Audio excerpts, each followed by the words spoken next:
précieuse là, celui qui a écrit le psaume, il est en train de mentionner quelque chose. C'est un psaume qu'on attribue au David, mais si tu lis, c'est pas comme David qui l'a écrit. Certaines personnes disent que c'était David, mais si tu lis, ça n'a pas vraiment des accents de David. Parce que plusieurs personnes ont écrit le livre des psaumes. Dans Psaume 92, à partir du verset 11, tu me donnes la force du buffle, et je suis arrosé avec une huile fraîche. Et mon œil se plaît à contempler mes ennemis, et mon oreille à entendre de méchants adversaires. Les justes croissent comme les palmiers, s'élèvent comme le cèdre du Liban. Plantés dans la maison de l'Éternel, ils prospèrent dans le parvis de notre Dieu. Ils portent encore des fruits dans la vieillesse, ils sont pleins de sève et verdoyants. Pour faire connaître que l'Éternel est juste, il est mon rocher, il n'y a point d'iniquité. Que le Seigneur bénisse sa parole. Donc vous allez remarquer avec nous, c'est au travers ce texte ici, qu'on nous a donné cette vision par le Saint-Esprit. De l'huile fraîche pour un nouveau départ. Et vous allez remarquer au verset 11. La Bible dit, tu me donnes la force du buffle. Tu me donnes, tu me donnes la force du buffle. Et je suis arrosé d'une huile fraîche.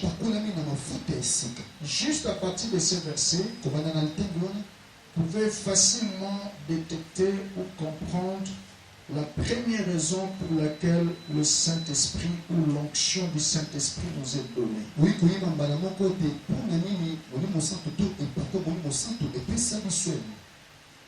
Je suis arrosé d'une huile fraîche.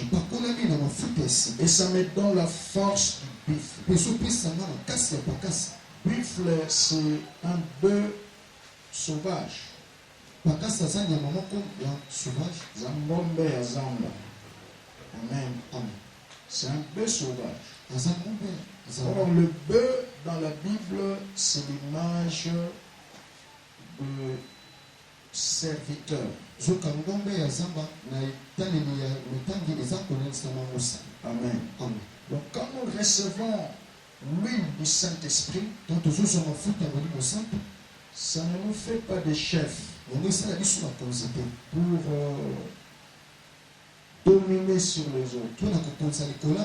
Mais l'huile du Saint-Esprit fait de nous des buffles, des serviteurs. Et le leadership selon Dieu, le chef est en bas et ceux qui dirigent sont en haut.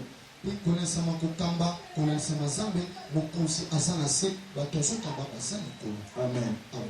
C'est ça le leadership selon Dieu. C'est selon le monde, nous voyons le chef au-dessus et ses sujets en bas.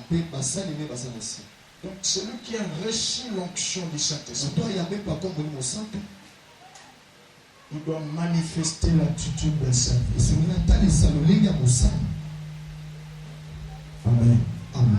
Si réellement nous avons l'onction du Saint-Esprit, on doit voir en nous l'attitude d'un serviteur. Des serviteurs inutiles. Ceux-là que Dieu a ramassés et qu'il est en train de façonner pour sa place. J'attends quelqu'un dire Amen. Et l'humilité doit être notre style de vie. Parce que l'huile du Saint-Esprit fait de nous de bœufs. Pose un peu la question à ton voisin, est-ce que tu es réellement un bœuf? Parce que le bœuf, c'est l'image du service. Et si la Bible mentionne le bœuf sauvage qui est pakasa, comme l'interprète est en train de dire,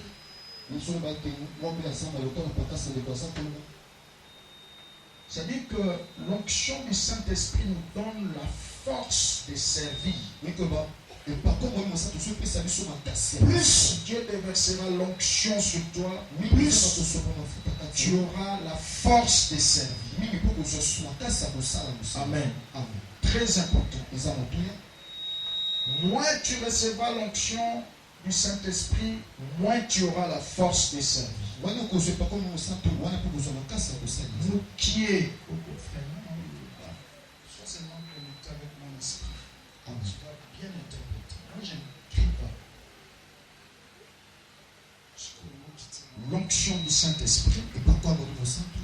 Donc, je disais au verset 11, nous recevons le but pour lequel Dieu nous loin. Amen. Le premier but pour lequel Dieu nous loin, c'est pour servir. Amen. Or, Dieu donne à chacun une tâche précise. Tu peux servir dans le service d'accueil, dans l'intercession, dans la jeunesse. Donc, nous tous qui recevons l'onction du Saint-Esprit, la première des choses, cette onction va nous commander à servir. Amen. Pose un peu la question à ton voisin. Est-ce que tu sers ou tu observes? Ou tu es là juste pour faire l'inspection? Regardez comment est-ce que les choses marchent. Ça, ce n'est pas l'attitude de l'enfant de Dieu. Amen. Et hier, ici, l'homme de Dieu nous a parlé de quelque chose de très important.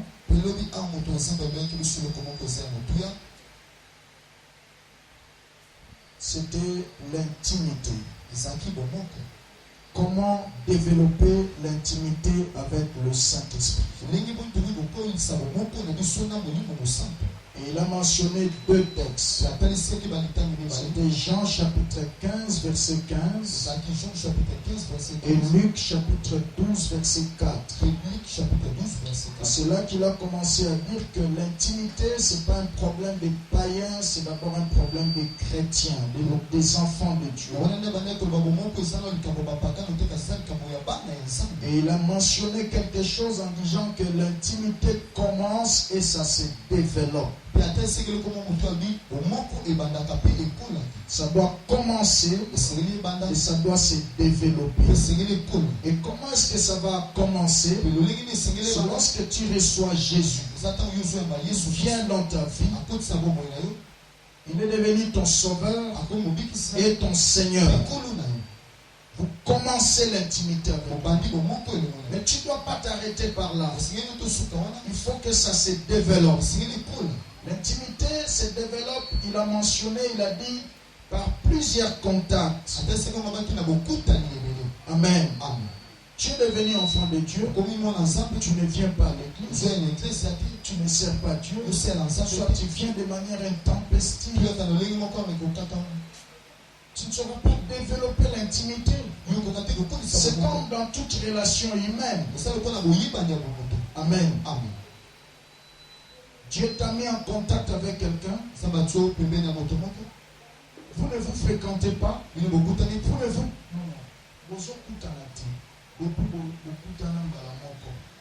Amen.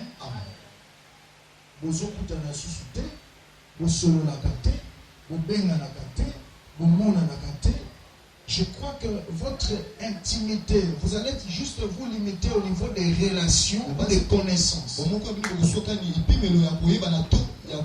Amen.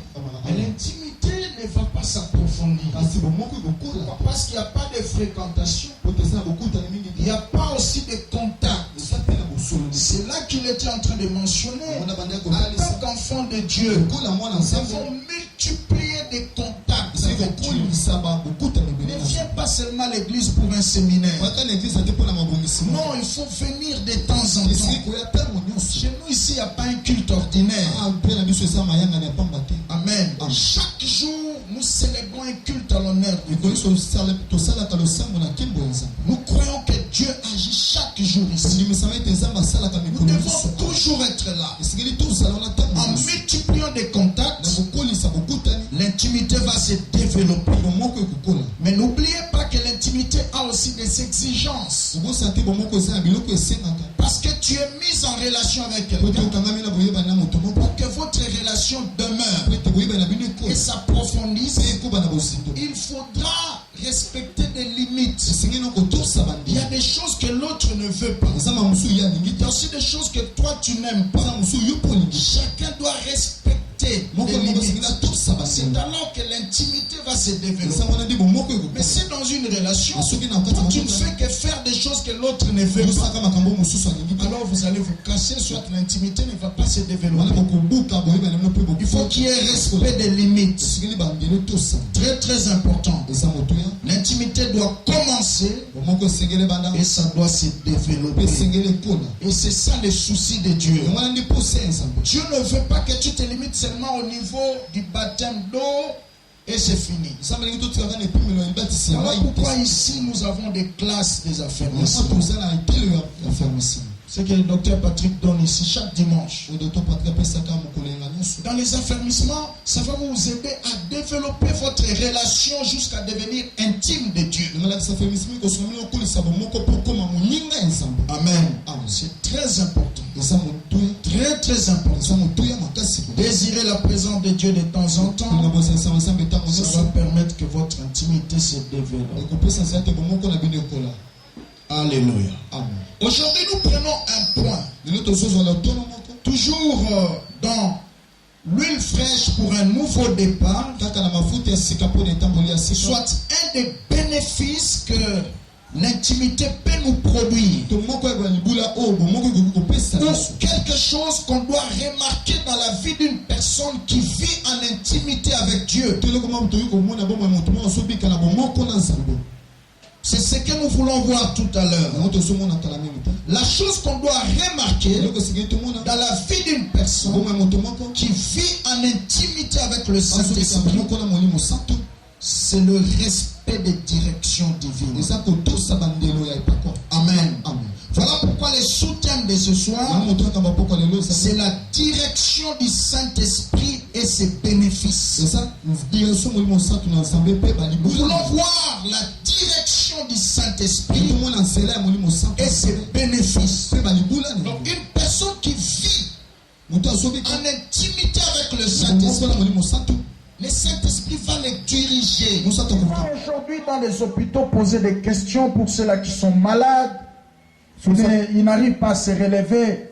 L'un parmi eux te dira: écoutez madame, mademoiselle ou bien mon frère, si aujourd'hui je suis malade, je n'arrive pas à me relever, c'est parce que je n'ai pas écouté Dieu. Si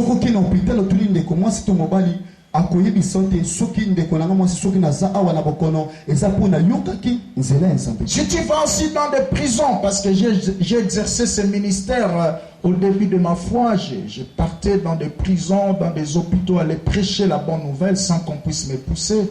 Comme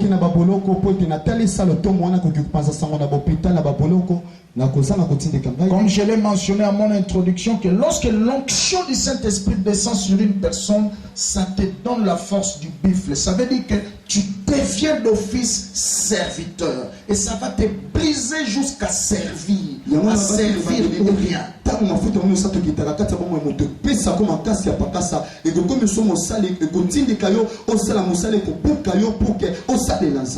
que mon pasteur ne me pousse ou mon conducteur de la jeunesse, je pouvais aller dans des bus, propager la bonne nouvelle. Et je pouvais entrer dans des hôpitaux. Dernièrement, dans l'hôpital à Roi Baudouin, Tangouya, Régine Adaki, na soins intensifs. Je me suis rappelé encore dans ces années-là, on a vu un couloir hôpital, on a mis sur parti, tous les master pour côté à sa malade. J'ai encore nostalgie en ayant la Kingaï. Amen. Et ça m'a fait beaucoup de bien. Mais je n'aime pas trop cet hôpital. Je n'aime pas trop cet hôpital. Parce que c'est parmi les hôpitaux que j'ai enregistré beaucoup de cas de mort dans mon ministère. Et j'ai combattu des esprits de mort là-bas.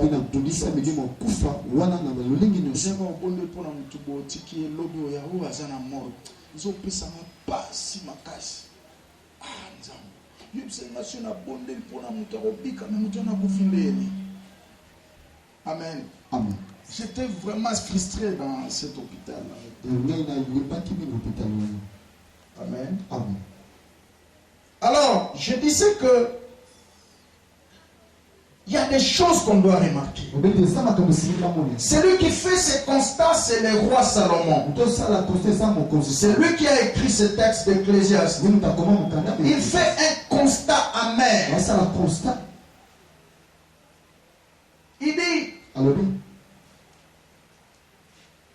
la folie. J'ai fait un constat, je vois la folie. Amen. Dans des postes élevés. Mais de princes, des riches sont abaissés. Des esclaves sont sur des chevaux. Mais des princes vivent comme des esclaves. Amen. Donc autrement dit, il y a des gens qui ne vivent pas les vies qu'ils devaient vivre. Pourquoi? Ils n'ont pas respecté la direction divine. Amen. Et au verset 10, il dit la sagesse a de l'avantage du succès. Le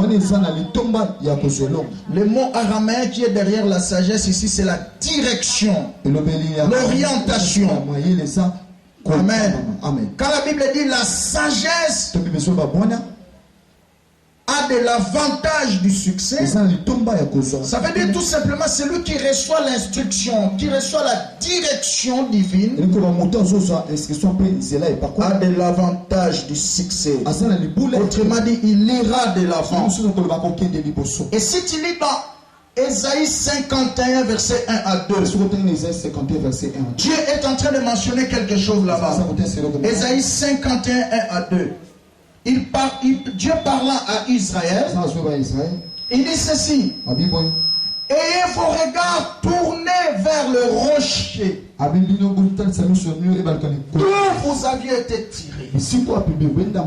Ça c'est un. Et de deux, portez encore vos regards sur Abraham votre père. Et de trois, sur Sarah votre mère. Alléluia. Amen. Pourquoi les rochers? Pourquoi sur Abraham? Pourquoi sur Sarah? Ça a des significations. Les rochers, c'est l'image de Christ. Parce que nous parlons de la direction divine. À chaque étape de la vie, tu dois te rendre compte que Dieu est avec toi. Christ est avec toi. Et ce que tu fais, c'est dans sa volonté. Très important. Et des regards sur votre père Abraham. Abraham ici, c'est l'image de Dieu. Les rochers dont on parle ici, c'est Christ. Et n'oubliez pas de porter encore les regards sur Sarah, votre mère. Sarah ici, c'est l'image de ton conducteur spirituel. Amen. Voyez? Parce que nous parlons de la direction divine. Ça peut nous venir de Christ. Ça peut nous venir de Dieu. Ça peut aussi nous venir de l'homme de Dieu. Dieu est représenté en Christ. Christ est représenté en l'homme de Dieu. Et si nous cherchons la direction divine, Amen. C'est comme ça que Dieu peut nous orienter. J'attends quelqu'un dire Amen. Et enfin, au verset 2 d'Ésaïe 51, que j'ai appelé, lui c'est qui? Abraham. Lui seul, je l'ai multiplié. Lui là c'est qui? C'est toujours Abraham.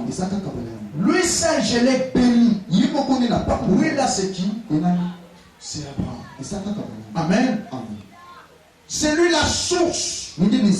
Parce que le Dieu, c'est un Dieu d'alliance. Et dans Jean 33, verset 14, jusqu'à 17, la Bible dit Dieu parle tantôt d'une manière, tantôt d'une autre. Mais on n'y prend pas garde. Vous voyez? Jean 33, verset 14. Tantôt d'une manière, tantôt d'une autre. Mais on n'y prend pas garde. Dieu ne parle pas toujours de la même direction. Ou par prophétie, ou par vision. Non. Dieu peut te parler par des circonstances. Dieu peut te parler au travers de la parole. Dieu peut te parler. Ce qui est dans la Bible, donc Dieu peut utiliser n'importe qui pour te communiquer une direction. J'attends quelqu'un dire Amen. Et si tu lis dans Acte 16, verset 6 à 7. Acte 16, 6 à 7. La Bible mentionne quelque chose là-bas. Au verset 6, ça c'est l'apôtre Paul. Il dit ceci: le Saint-Esprit nous a empêchés d'annoncer la bonne nouvelle en Asie. Vous voyez, tout ce qu'il était, il avait la connaissance, il avait l'appel de Dieu. Il voulait aller en Asie, prêcher, le Saint-Esprit l'empêche. Et il a respecté à tous. Dieu ne peut te soutenir que là où il t'a envoyé. Dieu ne peut te soutenir que dans la chose où il t'a ordonné de faire. J'attends quelqu'un dire Amen. Aujourd'hui, il y a beaucoup de gens qui appellent Dieu, qui crient à Dieu. Mais quand Dieu te regarde, tu n'es pas là où il t'a placé. Tu n'as pas respecté la direction divine. Dieu t'a dit, je te place là, à Semel, dans le département de la jeunesse. Sois là. Toi, tu as fui là-bas, tu t'es retrouvé ailleurs.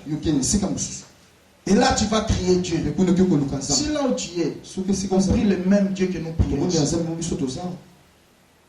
Tu crieras longtemps et Dieu ne te verra pas. Et au verset 7, la Bible mentionne quelque chose qui m'a encore touché. La Bible dit il s'est disposé d'entrer en Bithynie. Il s'était prêt d'entrer dans une ville qui s'appelait Bithynie. Mais l'Esprit de Jésus ne leur permit pas. Vous voyez? Ils s'étaient déjà disposés. Ils s'étaient préparés à entrer dans cette ville-là pour prêcher la bonne nouvelle. Mais l'Esprit de Jésus ne leur permit pas. Combien de fois aujourd'hui on a résisté à l'Esprit de Dieu? Et aujourd'hui, nous plairons. Nous commençons à voir des démons partout. Et pourtant, ce n'est même pas affaire des démons. Tu n'as pas respecté la direction. J'aimerais que nous puissions nous arrêter un moment pour nous poser quelques questions. La première question: est-ce que c'est moi-même ou c'est Dieu qui m'a permis de faire ce que je fais? Posons-nous un peu cette question. Est-ce que c'est moi-même ou c'est Dieu qui m'a permis de faire ce que je fais? Pose un peu la question à ton voisin. Qu'est-ce que tu fais? Qu'est-ce que tu fais dans la vie? Est-ce que c'est toi-même ou c'est Dieu qui t'a permis de faire ce que tu fais? Amen. Dans cette relation-là que tu vis, dans ce travail-là, dans cette entreprise, dans cette activité, est-ce que c'est toi-même ou c'est Dieu qui t'a permis de faire ce que tu fais? Deuxième question que j'aimerais que nous puissions nous poser: est-ce que Dieu est vraiment dans ce que je fais? où Dieu est avec moi dans ce que je fais. Parce que Dieu ne peut être avec toi que si tu as respecté la direction divine. Ça veut dire que tu fais ce qu'il t'a ordonné de faire. Ou tu es là où il veut que tu sois.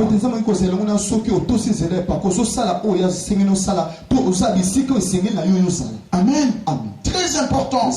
La vie chrétienne, c'est une vie disciplinée. Tu ne peux pas faire des choses comme tu veux. Voilà pourquoi quand tu commences avec Dieu, même si tu vois des choses, il faut toujours faire recours aux aînés et aux pères, à ceux qui sont venus avant toi. Voilà pourquoi même dans notre communauté ici, j'ai toujours dit un langage. Et ça m'a rendu beaucoup bien na niveau na bino. Je te dirai toujours que c'est pas pour rien Dieu m'a placé devant. Il m'a donné l'onction de vous gouverner. Si vous avez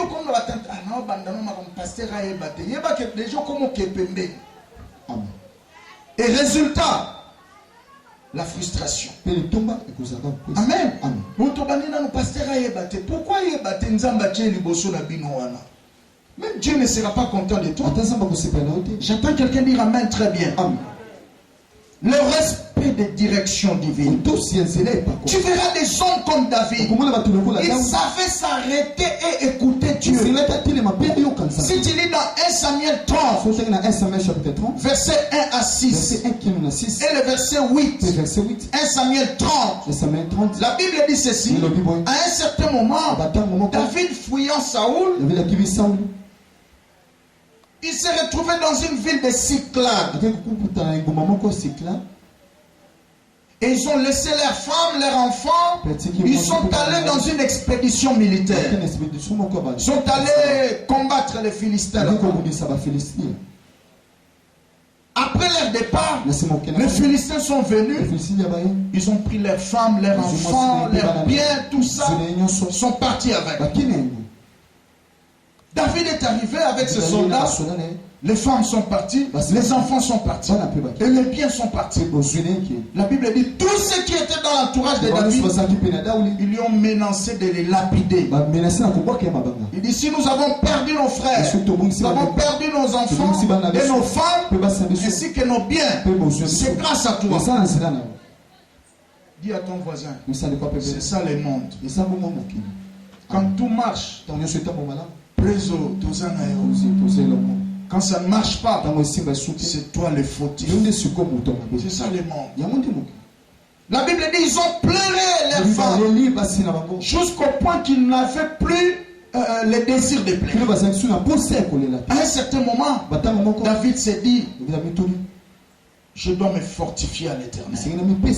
Il a demandé les fautes. Les fautes, c'était un tablier qu'on plaçait ici pour entrer dans la présence de Dieu. Amen. Parce qu'il était troublé dans l'événement. Les femmes sont parties, les enfants sont partis, les biens sont partis. Il s'est arrêté pour aller chercher la direction divine. Dis à ton voisin, ça ne sert à rien de continuer échec en échec, déception en déception. Arrête-toi un peu. Amen. Ça ne sert à rien de continuer à t'entêter pendant que tu vois que ça ne marche pas. Toi-même tu es conscient que ça ne marche pas. Il faut prendre le courage de s'arrêter d'abord. Quel est ton âge? Qu'est-ce que tu as déjà fait? Ou dans ce que tu fais là, qu'est-ce qui avance? Dis à ton voisin, prends le courage comme David de s'arrêter un moment, d'aller consulter Dieu et de chercher la direction divine. C'est pas pour rien, on dit même en français que tout ce qui brille n'est pas l'or. Amen. Tout ce qui brille n'est pas l'or. Tu peux. Nous faisons ngengeza pa unité. Amen. De lingala. Ta Bible lingala frère. Amen. Tout ce qui brille là.